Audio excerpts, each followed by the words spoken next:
I'm just going to get started, but don't worry for those who aren't in here yet. I'm just going to brag about me for a minute or two, so you're not really going to miss anything. What I like to do in the first few minutes is I like to explain who I am, so why you should listen to me.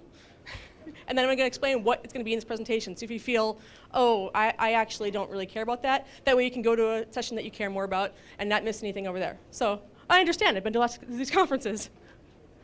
So my name is Erin Warhol. I have started my own company called Black Opal Security, but you would probably be more interested in what I've done in the past. So I've been in IT for almost like 4 months shy of 20 years. I have been in charge of IT departments all around the Twin Cities, mostly educational. So I've been in K-12 and university settings. And then when I got my Master's of Science in Security Technologies, I said, where can I get a lot of boots on the ground experience? Oh, Target just had a breach. So I went and worked in Target security for a little while to get my teeth wet in that. And then I went to run information security for Gander Mountain nationally. And then I said, you know what, I want to work for myself. So, and my goal here is I love helping small businesses figure out their security because you can't always afford to have dedicated IT or especially IT security. And from all of my experience working vendor security, third-party security, and security for small businesses, I've really discovered that, especially in IT, you're really technically savvy and you do these really cool like app dev and web dev stuff, and you have some really good like anti-hacker stuff. But a lot of the front end, the easier stuff, the stuff that we figure we don't need, we'll deal with it later, that's where a lot of the vulnerabilities happen. And I see a lot of things like people sending unencrypted W-2s to attackers and all kinds of really shady stuff. So I'm going to show you some cool stuff that you can do that doesn't cost a lot, it's easy to do, and I'll explain why you want to do it.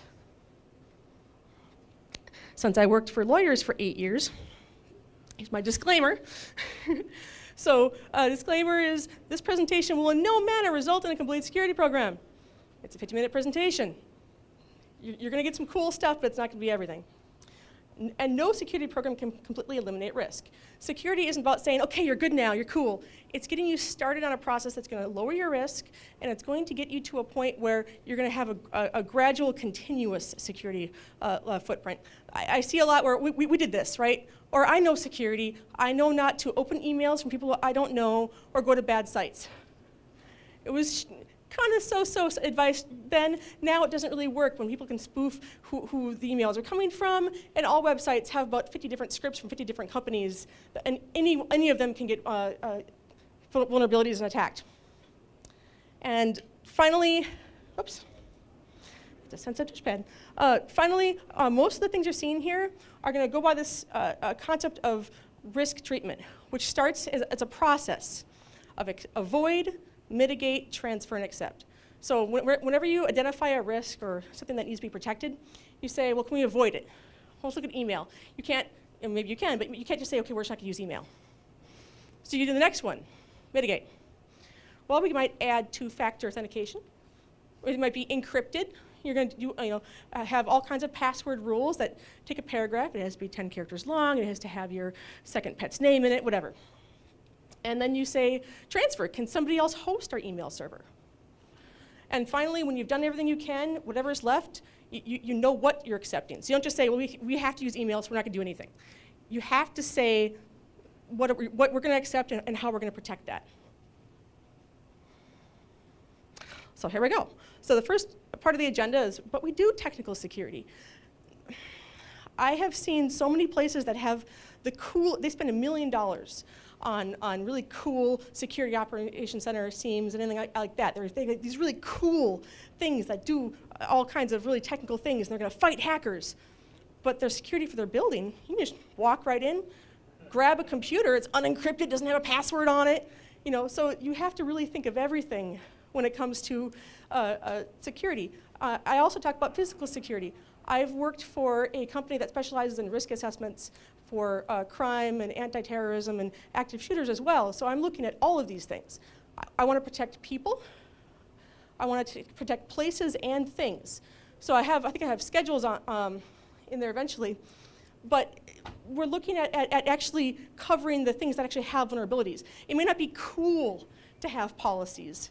It may not be interesting to have a zone control, but that's where a lot of these problems happen.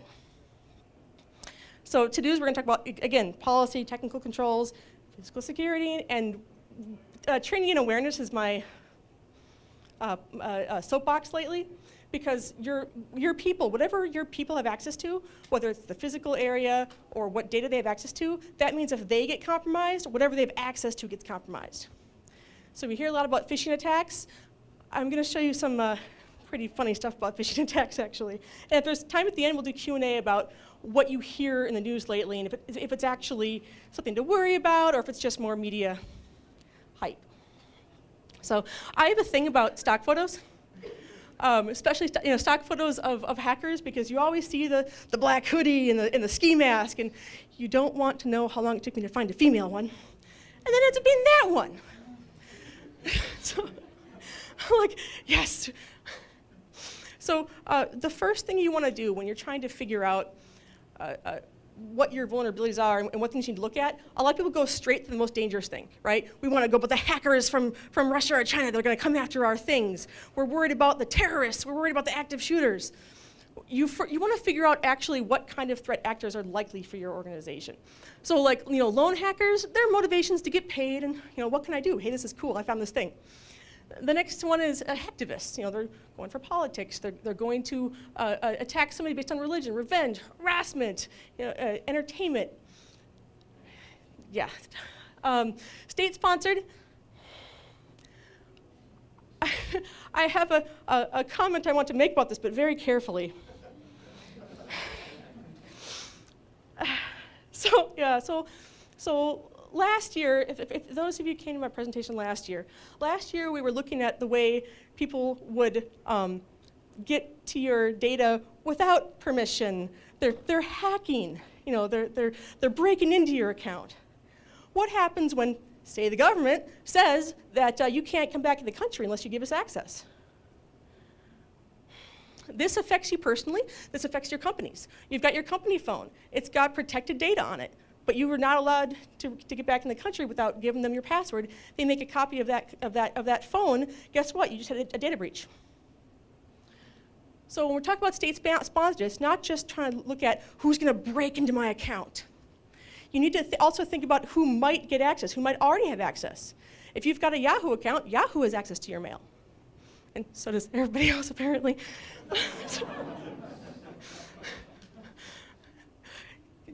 Yeah, I've done stand-up, and I'm trying not to make too many jokes, but maybe I should.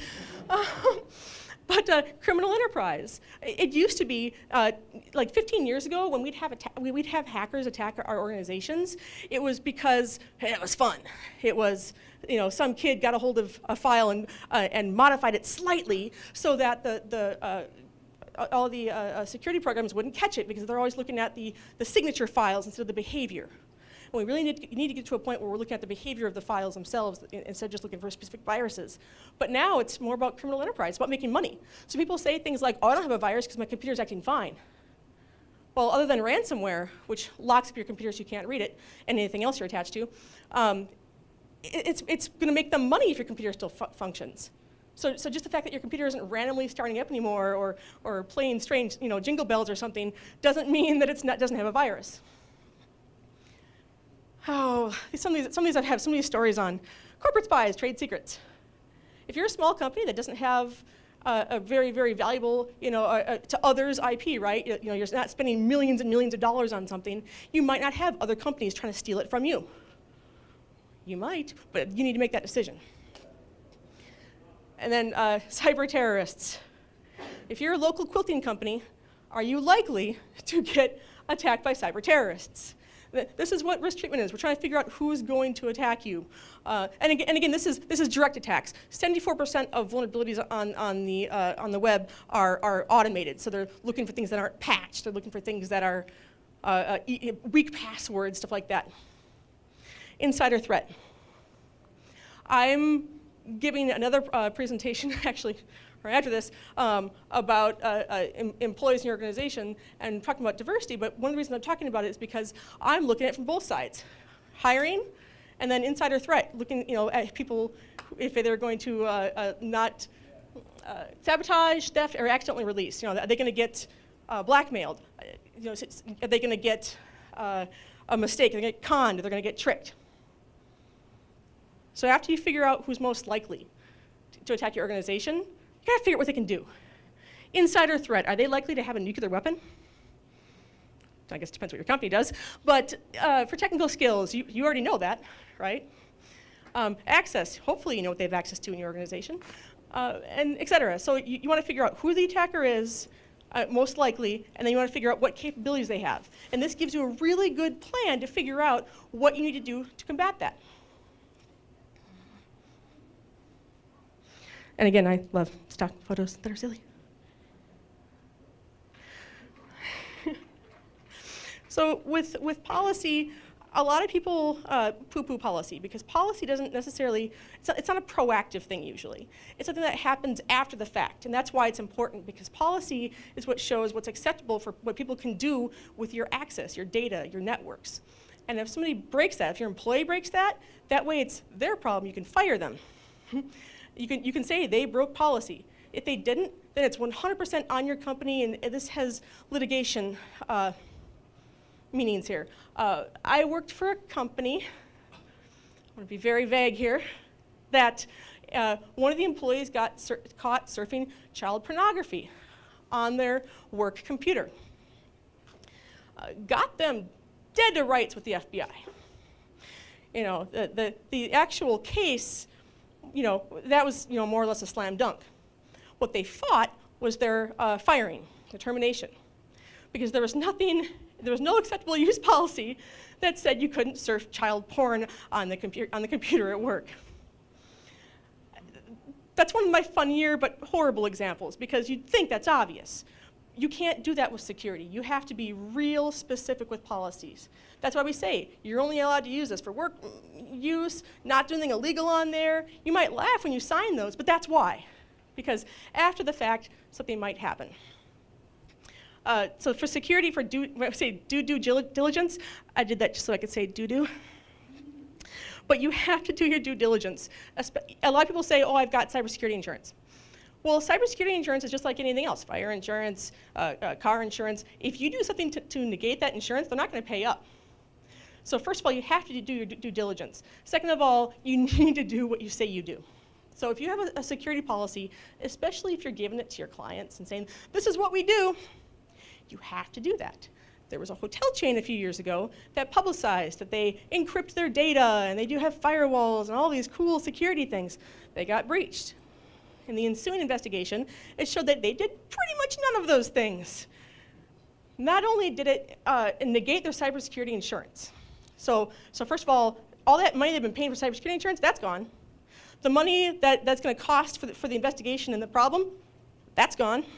Then they got fined an extra $10 million by the FCC for lying to people over the web. Then you've got this increased litigation from all the, I think it was like 25 million, I try to remember how many records were exposed. So you've got all those people. You have to do what you say you do. Also, it helps you in cases of policy where, let's say, employee A did something wrong, surf child porn perhaps, and you fire them. And you find another employee doing that, and you don't fire them. You're opening yourself to litigation. So policies are great because they help protect you, but you have to follow them. And governance, I throw that in there because a lot of people just, oh, we've got this policy. No one knows about it. It's not backed up by anybody in the organization, but we've got this policy. You really need to have a strong governance so that, you know, when people say, well, I don't have to follow that because I'm too important, or I can't do that, it gets in the way of my job. You have to have governance, and this isn't just your bosses saying you have to do this. This is each unit agreeing to do this. This is everybody working together with the business plans, looking at what the business is trying to do, so what you're doing isn't getting in the way of business. It's very, very important to make sure everybody's on board with this. And information zone and classification. I always get weird looks for this. The first one is physical, is cyber, second one's physical. So for classification, you can't always tell people everything on our organization needs to be encrypted, every single thing, every file, every transmission has to have all these things in it. It's not really possible. Your organization's going to go to a standstill. So what you want to do is you want to figure out what information's at what level. You want to figure out what's public. You want to figure out what's, I usually say start with classified. All data is classified.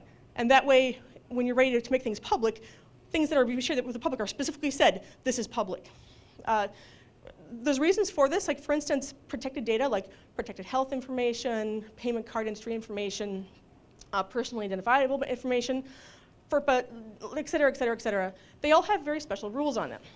And so you don't want to get caught going, oh, I didn't realize that that was important. Or let's say you have a breach, right? And then you have no idea what information was in that sector. Like, well, what was breached in our email? I don't know what information we have on there. Let's just figure it's everything. I dealt with a breach once where they had a total breach. A laptop was stolen. Complete and utter all their information. They didn't even know everything that was on it. So then they had to assume that every file that they had access to was breached. This could have been a relatively small breach, but because they weren't sure what the breach was, it had to be everything. It really, really makes a difference. There's a huge cost implication here. And then for zone classification, that's when you've got 3 areas of your building. One area has got really top secret stuff that's really dangerous, so you only have 3 people have access to it. Zone 2 is not public, but everybody's got to wear a badge. Everybody's wearing something to show that they're there for a reason. And the first area is public. People can just walk in. That's actually pretty important because sometimes you want to know who was in an area. You find something later on, or you're walking through the hallway in a secure area. Why don't you have a badge on? You need to have some sort of visual cue that shows that people are supposed to be there. Keys, access to those areas, restrict them, please. And for contracts, I'm on a kick lately about third-party security because whatever access, you can have great security your organization, but when you start working with other companies and they have access to your networks and your data and everything else, they might be a vulnerability to you. So you should, in the very, very least, and I say this because I don't see this very often, you need to have a list, a literal, like an Excel sheet, something that shows all of the companies that have access to your networks, your data, and your physical areas. You want to know what they have access to, and you want to know who has access to it.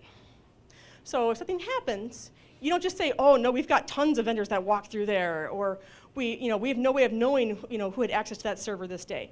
You want some sort of log, and this can be a physical log. When people come in, they check in at the front desk, they show an ID. So that when, if they have a breach, you hear about this third party having a breach, you can check your list and go, oh, we don't do business with them. Cool. Or you find out they did, and so you have a problem. Reaction time for security events is super critical. It shows that you're on top of things, and you're not just, blasé about people's security. People care about that. And physical security, when I talk about that, when I say schedules on there, so I'm worried about people, places, and things. So, things includes data, networks, that kind of thing. I throw in schedules because I want to give an example.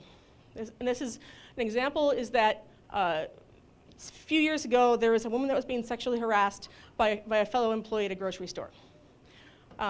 She went through the motions, went to HR went to the guy, et cetera, et cetera, et cetera. He got fired because he wouldn't stop.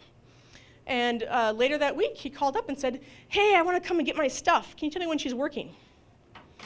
And they said, sure, she's working these hours. So, okay. So he showed up when she got off work and shot and killed her. I have always held that your employee schedules should be considered protected data. You don't know who's calling. You don't know why they're calling. They can be claimed to be something that you know. I mean, who recognizes all of your coworkers' voices over the phone? Just don't give out people's hours, please. You can always, and people always say this, like in IT, they're like, oh no, I only trust Erin to work on my Outlook. Well, I can have her come the next time she's in, or we've got 25 other employees that can help you. It's very common for people to ask people's hours, and I really specifically want to call that one out. And then the last one's training and awareness. Training and awareness is, again, my pet project lately because, again, your people are going to be a strong vulnerability because they want to help. They want to be helpful. They don't want to get in trouble. They want to help. We're helpful people. That can get us into trouble. So I give a lot of talks both for small businesses, but also for individuals. And there are specific vulnerabilities that are different for businesses than individuals. So the first one we're talking about is that, again, we want to be helpful. we want to do good service, and we're here to help. So if you get an email from someone that appears to be from your boss and says, hey, can you download all our W-2s and send them to me in PDF format? Over 50 Twin Cities companies did that last year. So, and you know, they might you can get a Yahoo account. I'm picking on Yahoo because why not? You can get a Yahoo account, and you can have your name be Bill Gates at yahoo.com. And people will really think it's from Bill Gates because the name is there. And what I tell people is, because I talk to them afterwards and say, what made you fall for this? What made you think this was legit? And they say, first of all, I was never trained for this. I didn't think that could possibly happen. The second thing they say is, they didn't want to get in trouble. This is from the boss. And I say, I don't really care if I don't care if it is the boss. Why are you sending unencrypted PDFs through email? And this is my point, is that you can't always train people about every specific incident, but you can train them policy. You can train them how to follow these simple policies that will protect them, even if there's really tricky people out there. And enforcing security is seen as a challenge, and we're afraid of confrontation a lot of times, especially at work. I don't want to get in trouble for, not recognizing the CEO. I don't want to get in trouble for saying, are you sure we do this? Do you know who I am? I actually, when I was working in the public schools, I had just worked at one school where there had been a sexual assault, and this next school, I was climbing the stairs before school started, and there was a man I didn't recognize, never seen before, wasn't wearing an ID badge like you're supposed to. And I did the thing. I said, hey, how's it going? My name's Aaron Warhol. I'm in charge of IT here. Can I help you find anything? Trying to be helpful. Started screaming at me. Men can be teachers too. You're being so sexist. Just started screaming at me. And, I'm kind of, okay, please wear your badge. So, and I go and confirm the story because there's no place for trust and security. But you need to wear your badges, and you need to know that when we're trying to be secure and help our organizations, we're afraid that somebody's going to bite us. And then employees mainly want to do what they're trained for because they're not enabled to make their own decisions. This is a lot of times with non-skilled labor, people who are just starting out. They're worried about doing anything you didn't tell them to do. And they believe in safety in numbers. So we call it groupthink sometimes. So everybody's doing it, so it seems legit. I'm just going to do it with everybody else too. And hackers are creative. Attackers are creative. Security is habitually reactive. Something bad happens, so we all create a plan against that one thing. So my example here is instead of breaking into the house, they broke the house. So instead of picking the lock, they used a tractor to ram the wall through. And this is something, because people always ask me, what lock should I buy to prevent people from breaking into my house? If you have a lock and it works, they're not going to pick the lock. They're going to kick the door in. They're going to break a window. If you have a sliding door, I can get into those in a few seconds. So please put like a barrier so when the door slides, it'll hit that. They're not going to go for the most difficult thing. They're going to go for the easiest way in. So if you have a lock and a lock works, unless you're CIA or something really special, here's the thing about locks. If you're trying to pick a lock, it means you don't want to be found. Like they didn't want somebody to know they were in there. So if they're just breaking in, well, your TV's going to be gone, so you knew they were there. So that's my little rant about lock picking. And we hear a lot, but we trust our people. Trust has no place in security. I have an example where we had an employee send all of this protected data to a friend of hers to work on it for her. She was subcontracting her. And when we found out, we had to do a data breach notification. And she said, but it wasn't a breach. I gave her the data. That's great. It's still a breach because that person isn't under an NDA. That person doesn't work for us. This was not a person who legally had access to this data. So when we say we trust our people, we might trust all of them, but do you trust them to not get blackmailed, not get tricked? Do you trust them to not accidentally leave their computer unlocked? Mistakes happen. So it's not about trust, it's about building layers of security to protect you and them. And there is the element of criminally opportunistic employees. And I'll show a funny but horrible example of that at the end. So what I did is, when I was looking at these email attacks, phishing attacks, phone, social engineering in person, and I kept being told over and over and over again, but I haven't been trained against that one thing. No one told me this one specific thing could happen. And I was like, well, that's impossible. So I wrote a different kind of social engineering awareness program that looked at the behavior of the attackers. So instead of saying, you might get this email that talks about, aerobics, it might be an attack. Or somebody in the organization today got an email or a phone call about sleeping bags. Beware of that. Or you can teach them these 5 things, and it covers a lot of it. So let's talk about the W-2 attacks, where people send an email to your HR, again, I mentioned this earlier, saying, hey, send me all of your W-2s to my email address. So unexpected. That's rare. You said 50 Twin Cities. Was that just the number that was found, or could it have been orders of magnitude? That's 50-ish that I know about. That's the thing, is there's a joke in security that if you think you haven't been breached, you're just not good enough to find it.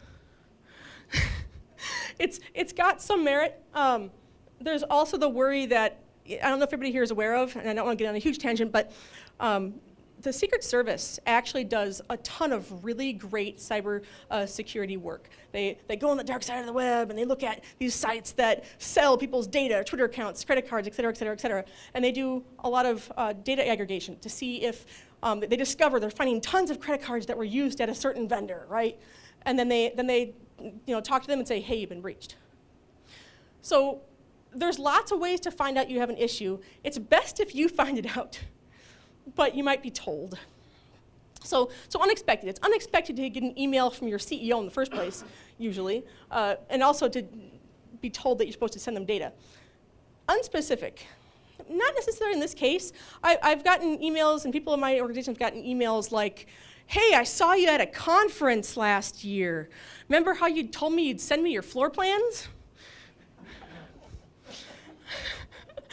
And my people come to me and go, really? I'm like, yeah, good eye.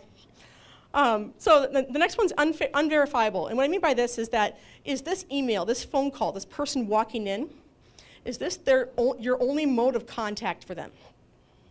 Because usually I suggest if you get a pop-up that says you have to do updates, or you get an email from your utility company saying your bill is due, or you get somebody walking in and saying you have to do something terrible to your building in order to avoid catastrophe, do you have the ability to hang up, look in a directory, and call them? You should. Or is this something where this is the only time you've ever heard from them? You have no other way of contacting them. That's rare. That's very, very rare in business. Even when you're dealing with customer, like retail stuff, you usually have an order number. You've got something to tie them to. And so, of course, next you've got requests for information. Are they calling you? Are they having you send them your bank information, your credit card information, your W-2s? And then request user action. So again, clicking a link, enabling macros, breaking windows. Are they telling you to do something? So I want to show you a little video that I kind of alluded to a little bit. Okay, I can't do audio, so I'm going to orate what's happening. So last year, about 11 months ago in Coon Rapids, Minnesota, a Burger King received a phone call from an attacker saying, hey, this is the fire department. We have detected huge gas levels in your building, and if you don't break all the windows, the building's going to explode. So the manager told everybody to break all the windows in the building. This is not an isolated incident. By far, there have been cases where people have called the fast food locations, hotels, any kind of establishment, and they've actually convinced people to do this. Hotels, they're like, oh, there's gas in your room, you need to break out the windows. And they're like, can I leave? No, you can't leave, it's too dangerous. Well, if there was really a gas leak, they'd tell you to get the heck, there's people, but people panic. And so if they don't have a plan and they haven't thought of this ahead of time, they're going to do what they're told. So there's a young man who actually let himself be interviewed who was part of the breakers, and he actually says, well, no one trained us for this, so I did what everybody else was doing. Now, there may be a little bit of criminally opportunistic behavior there. You know, you never know. Hey, cool, breaking glass. Everybody else is doing it. You know, there's that too. But the fact is, the entire crew was breaking windows. In KFC had this 8 years ago in 2009. They got a phone call saying that they were all contaminated. So they got the manager to pull the fire suppression. So they got covered in chemicals, and they were told that they would only survive if they all got naked and urinated on each other. They did it. There was a case where they called and said a female employee was stealing money, you need to strip search her and body cavity search and all that stuff. My point for these isn't to say what huge, terrible things can happen. It's that these huge, terrible things can happen, so imagine what smaller things at your organization can happen. If they can be convinced to do these things, then maybe sending the W-2s to a strange email address, letting somebody in the building because they said, oh, I'm here to work on HVAC. You don't need my ID. Yeah. Right? These things happen, and it's not just because, you know, oh, well, they need to get smarter employees. I hear that a lot. I'm sorry, but if you've got employees at your organization, somebody's going to fall for these because they want to be helpful, they don't want confrontation, they were never trained for it, and they're afraid that they're going to get in trouble. Or they like breaking windows. I literally wrote an entire security presentation about this event. So I want to talk about some simple stuff before we run out of time, and the clocks are not right in here, which may have hurt some things. How much time do we have? Okay, we're good. So simple things, and these are, I used to do these in the 10 things that every organization should do. What I've selected this year are things that I see a lot of organizations not doing. So I've specifically called out these things, I'm seeing these all the time. So the first thing is people ask me about ransomware. Ransomware's in the news, it's scary, what do we do? Well, the most important thing for ransomware is that anything that's attached to the device that got attacked is gonna get encrypted. So you want asynchronous backups. And what that is a backup that's not attached to your network at all times. So you've got you know, tapes or a hard drive or something somewhere else. So that way if you get hit by ransomware, because this is what happens to these, you know, we hear about a couple of hospitals it's happened to some schools. You can't, you know, say it's never gonna happen. You need to just have that, just in case it happens, we've got this backup. And it doesn't have to be every day. You look at your own organization and figure out what your business continuity is, what your business criticality is, and figure out, okay, you know, we'll probably be fine if we do it once a month, once a day, once an hour, whatever your business is. You really want asynchronous backups. You know, synchronous is something that backs up at every second and every time. So if you get ransomware, it's going to back up the ransomware. And another thing is passcodes on everything. I have seen this everywhere. I mean, all the time. People are like, oh yeah, well we don't need passwords because we all know each other at work. Do you know the cleaning crew? Do you know all the people that they bring that laptop home? Do you know all of the roommates and family members that are involved here? Do you know if that's stolen, that the person who stole it's gonna be trustworthy? You know, just use passcodes on everything. No shared access even for authorized individuals. This is that, well, we've only got, you know, 2 people who work in development, or we've only got, so they'll share a password.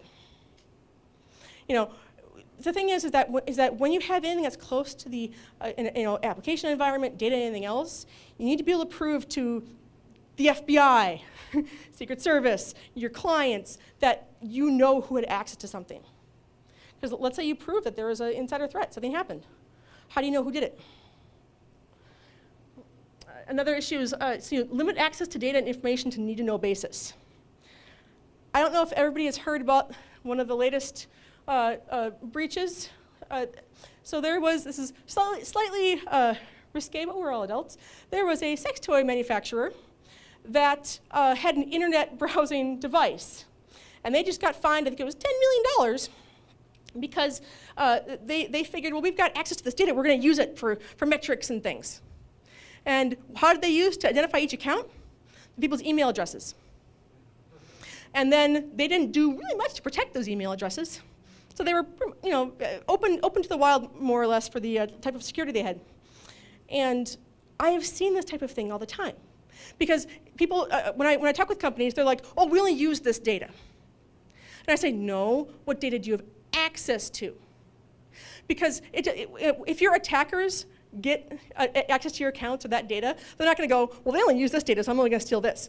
It's whatever they have access to that you need to worry about. So it really, really helps to actually limit that data. So if your HVAC company doesn't need to be on your main network, maybe you should segregate it. Segregate your network so that these vendors that don't really have anything to do with your PCI data are on different networks. You want to make sure that you can narrow it down. So if you do have a security event, well, only 3 companies had access to that network, and you could track it down faster. Speed is extremely important in this stuff. I want everybody, I don't care how small a company you are, to have an incident response plan. It does not have to, I'll tell you what this is in a second if you don't know, but it doesn't have to be complicated. This is just, you identify the parts of your organization that would be hurt by an element missing. Your website's down, your data's unavailable, you had a security event. What would you do? Because you might think now, I'll figure it out. But when something happens, people tend to panic. It's going to take longer for you to respond because you're like, what do? I'm supposed to call somebody. I'm not sure who to call. We'll call these people. It's better to just have a list. So this has an issue, you call this company. And the more robust it is, the faster you'll be up if you have a security event. Again, if you're selling quilts, your incident response plans are going to be pretty short. It's going to be if something happens to your, if you have PCI, so if you've got credit cards, machines, or something like that. But you need something so that if something happens, you're not caught flat-footed. Sad face.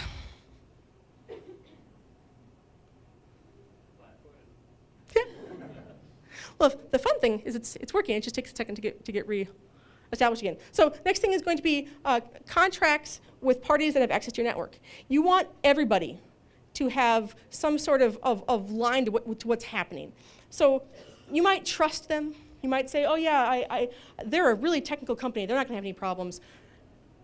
You want contracts that say things like, we have the right to audit you.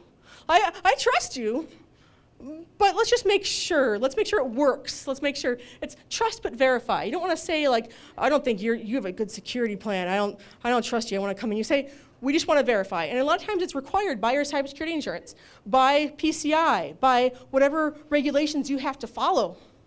Sometimes you have to check. You're like, hey, it's business. And this is a big one. Security needs to be a process, not a Band-Aid, not all at once. I keep running into companies that want to bring me in. All right, we're going to do this we want the gold star. We want the Cadillac of plans. We want to do the whole thing all at once. First of all, that's going to affect your business. People can't do 20 new things at once while trying to do their jobs. And the second thing is that's going to make it more difficult. If you make security difficult to do, people are going to find ways around it. And I'm not saying people are bad. I'm saying they want to do their jobs. And if you start getting in the way of doing their jobs, they're going to go around you. So sometimes you have to look at whether something's just too difficult or time-consuming to implement and see if there's maybe a second best, or see if maybe you need to do more training instead of just telling them, you need to do this. Everybody needs to encrypt their email, but you got to do it yourself. How about helping everybody set it up? That way it'll actually get done. And the point of this is that it's easier to go with than against. Think of people like water. They're going to be taking this path. And so if you tell them they have to divert up here, it's going to be very, very difficult. But if you make the security program to go with them, go with the culture, go with their ability, go with regulation, then you can work it in. And that has a higher level of success and adoption. And I say patch. I did a research on this, and 74% of attacks, of cyber attacks, are automated. So they're looking for vulnerabilities. They're not even looking for a specific company. They're just trying to find vulnerabilities on the net. They're trying to find people who haven't patched. They're trying to find weak passwords. They're trying to find just unsecure applications, websites, anything. And so if you patch, you keep an eye on what you have. You need to have an inventory of what stuff you got, and you patch it up. And lastly, password managers, if not single sign-on. Because when employees have to keep track of 25 different passwords, they're either going to use the same one for everything, or they're going to have Post-it notes all over their computers. And password managers or single sign-on, some way for them to remember them, but in a secure way. I have been places where this guy was really, really proud of himself. He showed me that he was using a password manager, and it was for all this stuff, and it was really secure password, and it was written on a notebook on his desk with the words, password manager password. And I was like, good try. But, you know, it's a good 9 out of 10, but you gotta get to 10 on that one. Single sign-on is where across your enterprise, for your email, your log on to your computer, log on to your website, it's all one username and password, instead of everybody having to have, you know, one username and password for every part of your organization. You log into your program management application, it's a different password. You log into your graphic portfolio, it's a different password. And it's really, really hard for people to keep track of that stuff. So, anybody have any questions? And then if there's time, we'll talk about cool stuff. Super brief comment. A good example of what we've been talking about is the recent New York DFS FinTech regulation, which talks specifically about policy creation, governance and accountability, third-party audits, all that kind of stuff. So obviously some of it's going to be overkill, but as a good reference to the kinds of concerns, I highly recommend this if you become reading. Yeah, there are some actually really great frameworks out there. What ends up happening is that there's actually, there's so many different ones at this point that it's good to pull from each one. So when you read these, think about your own organization. And I'll get to you in one second because I have a kind of an important comment about this because there's some great frameworks, but not all of them apply to everyone. I was talking with one person because the FBI recommends that in this is very specific. The FBI recommends that in schools, you have thick lockable doors for all your classrooms so you can do a lockdown. I had a woman yelling, fortunately not at me this time, but yelling that the FBI didn't understand schools because in their school, they don't believe in doors. Because doors, and I'm not trying to make fun of them so much as the fact that because okay, you know, that's your thing. I think it was Montessori or something, so that they believe in openness and welcoming, and doors inhibit that. But what she was upset about was the fact that, well, we don't have doors. Are they expecting to put doors on our rooms? I'm like, well, if you don't have doors, do you remember my initial thing with the avoid, mitigate, transfer, accept? Okay, you don't have doors. And to you, it's not acceptable to just avoid the risk by putting doors on there. So what will you do to mitigate that risk? So we're not just saying, you know, do everything exactly, or if it doesn't fit, not use it at all. But think about what's important to your organization when you look at these frameworks. Is that? Yeah, I just want to second that. Mm-hmm. I work in a large organization, and one attack that we have is that act like you've already been hacked, act like someone's been inside of your system. Mm-hmm. What do you do after you lock it out? And then for password managers, it's a difficult password. Right, and that's why I talk about having an instant response plan, because we need to stop being so reactive with security, of just trying to avoid it. We're going to put all our efforts into avoiding it, but not do anything to actually, we don't think about response until something has happened. And we need to be ready for that stuff. So, anybody else have any questions? Sure, hi.